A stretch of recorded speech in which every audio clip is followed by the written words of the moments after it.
So we got some pretty interesting news for you guys, including the release of the BDOODLT region, the introduction of the Blackstar Helmet, and equipable crystals for your awakened weapon.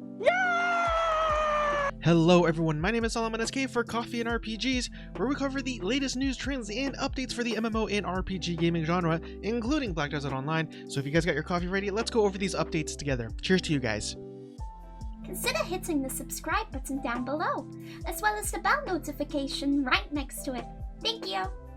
So really quick, two things before we start. Quick shout out to my friend RIRIETTA, the voice behind that call to action that you just saw a second ago. If you want to see the amazing person behind that voice, links to her social will be down in the description below.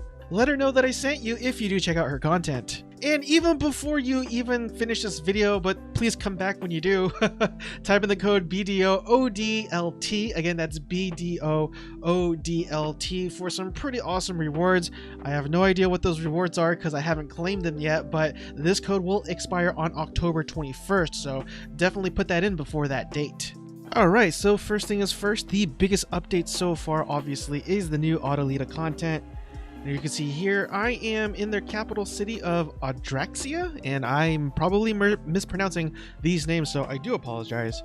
And yeah, I haven't done a whole lot of exploring, but this is the area that, as you can see here. But if you have not been to this area yet, but you'd still like to know your way around, definitely head on over to somethinglovely.net, as they actually do have a full map for you to explore and pre-plan for things. So going back to their patch notes, let's go ahead and talk about this new area and its content. And it says that you could actually obtain the quest called Level 60 BDOODLT Flower of the Burning Moon. You have to be level 60 or higher in order to obtain this new story quest line. Also, you get a relatively okay piece of necklace at the end of this quest line called Tears of the Wind Necklace as well. It's kind of assumed you might have something better than this by the time you're able to do these quests at the level that's required, but if not, this might be an okay piece of gear for you. Additional books called Khafra's Record has been added to the adventure log if this is something that you like partaking in. The patch notes also gives you a map of the various monster zones that you could grind in. So while I was out there kind of looking out and seeing what's up, there are already players out there putting campsites down and grinding for various loot and whatnot, so prepared for a little bit of PvP if this is something that you are doing yourself. So they've added new gear to this game called Fallen God's Armor, and this is primarily to be more a defensive type of armor than anything else. And what's interesting about these particular armor sets is that they're kind of doing away with the Pride Duo Tri-Tet pen level. Once you get this armor, it will always be listed as pen, but that doesn't necessarily mean it's going to be a pen level.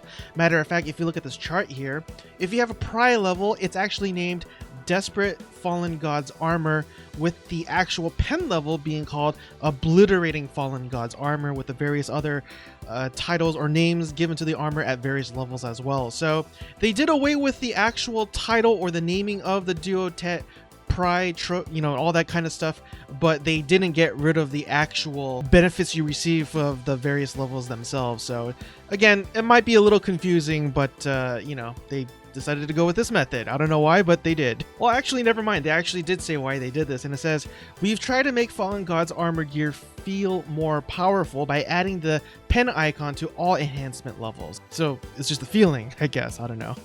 And facts don't care about your feelings. So in order to be able to receive these Fallen God armors, you need to do a quest, and you pick them up at the NPC called Doran Morgrim at the abandoned mine. And if you don't remember who that is, it's this guy here that I have on the screen right now. It's the NPC way down deep in the mines where there's that little circular altar with whatever black magic power it has and whatnot. You actually might remember this NPC if you try to get the knowledge of the 3 legendary blacksmiths of Medea. If you do go there to check it out, just remember you do have to be levels 56 or higher in order to obtain this quest, as well as the required materials to even craft the armors in the first place. And as I said earlier, they did introduce the new Blackstar Helmet for this game, and to obtain it is very similar to the way you actually obtain the Blackstar weapon as well. You do need to have the knowledge of the 3 legendary blacksmiths of Medea, as well as the remnants of a rift, which you have a small chance of getting by defeating Dark Rift bosses. And you'll definitely notice here in these screenshots that they've added a new exclusive Blackstar set bonus as well.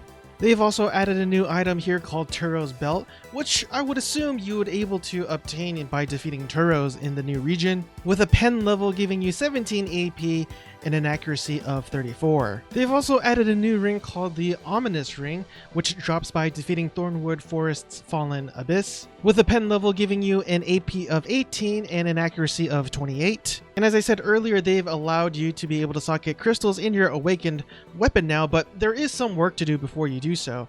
And it says here that they've added a feature through which you can upgrade Dandelion Awakening Weapon, Dragon Slayer Awakening Weapon, or Artina Sol with Inverted Heart of Garmoth. And after you completed these upgrades, then you are allowed to socket crystals into your awakened weapons. You have two to choose from, but I'm not going to even try to pronounce these, to be honest with you. But they do both have an accuracy bonus of +3, but one of them grants an extra AP against monsters of +5, while the other gives you an additional damage to humans +5 as well. And as you saw earlier, I was fishing in the new area, so that means new recipes, new fish to gain knowledge from, as well as drying them and whatnot, new alchemy recipes as well. There's a new sea also available for all the players out there who likes to barter and just do ocean content. And of course, all that leads to additional recipes, again, only obtainable in BDOODLT, as well as new Imperial Cuisine, Imperial Alchemy, and packing recipes as well. I've never done really any of the trading content, so this definitely looks pretty interesting, considering this is definitely on the higher end of the AP scale in terms of the area. There is a link that you could click on that introduces more information about the BDOODLT content itself, and one of the things that I just wanted to go over really quick are the new mats available. So you could actually gather Delodia, I believe that's how you say it, and that's the little plant looking thing there. There's also Thornwood, so definitely have your axe ready when possible, as well as Moonlight Stones as well. And again, if you are a life skiller, you could definitely look forward to more cooking recipes, as well as more alchemy recipes as well. But going back to the patch notes, they also noted that they've added additional hunting content as well. They've added some pretty awesome movements while you have your rifle equipped, such as rolling to shoot while kneeling. They've also added new creatures for you to hunt, including the grass rhino and the shadow wolf. They've also added a new matchlock called Master Matchlock, and you need to be artisan hunter level of 10 or above to use this. And of course, they've added various decorations for your player housing, if this is some of the stuff that you're looking forward to. And on a separate note, they've added a new furniture piece here by hunting blue whales, and I admit that looks pretty cool. Alright, so let's go ahead and take it from the top, and as always, we will go over the events, but I'll be only covering the main events, the significant ones at least this time around.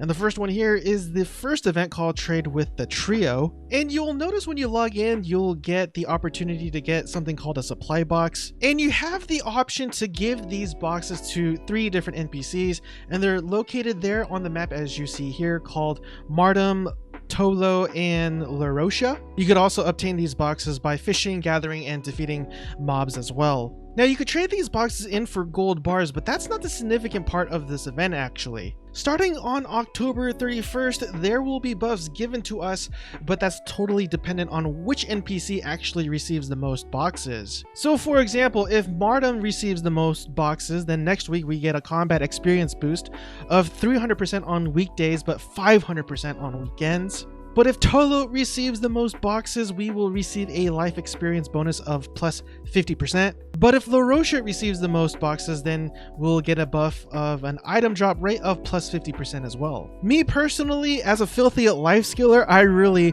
want Tolo to win this time around, so I'll be definitely giving all my boxes to Tolo. But you know what? At the end of the day, I'm really okay with any of them, but if I could have my way, yeah, definitely life skill. The second event here is Travel with Rulupi, and this is the NPC you might have actually interacted before that sends you to various locations throughout Black Desert Online, you know, just looking at the various locations and sightseeing and whatnot. And the third event for this new update is called Flower in the Darkness, and this is more specifically geared towards people who does cooking and alchemy. But essentially what you do is that you process something called the Event Delodia Flower Decoration, and then you turn those into an NPC called Loman here, as you can see in this map.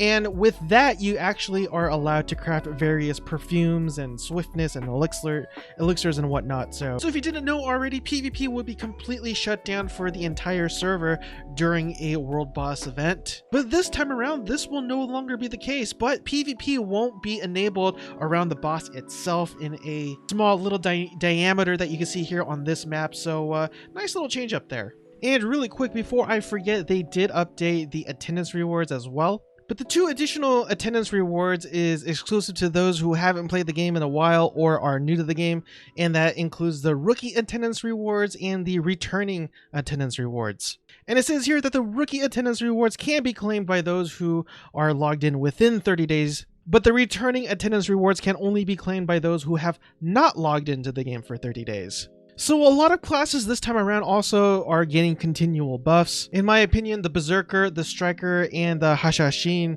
had very significant changes to their skills, but they seem to be buffs all in all. But when it comes to general PvP buffs in terms of the damage output, you're definitely going to like it if you play the Kunoichi, Dark Knight, as well as the Lan, because as you can see here in the tables, they got various increase in damage by various skills that you could use. And again, these are only PvP damages. And that concludes today's episode of Black Desert Online patch notes and updates. I really do appreciate it if you made it with me so far, and I really hope that I've earned your subscription in today's video. If so, please consider hitting the subscribe button down below, as well as the bell notification icon right next to it, as that would tremendously help out the channel. Let me know down in the comment section below what your favorite part of the update is. But anyways, everyone, I will finally let you guys go. Hope you guys have fun in Black Desert Online, and I will see you guys next time. Cheers again, everyone.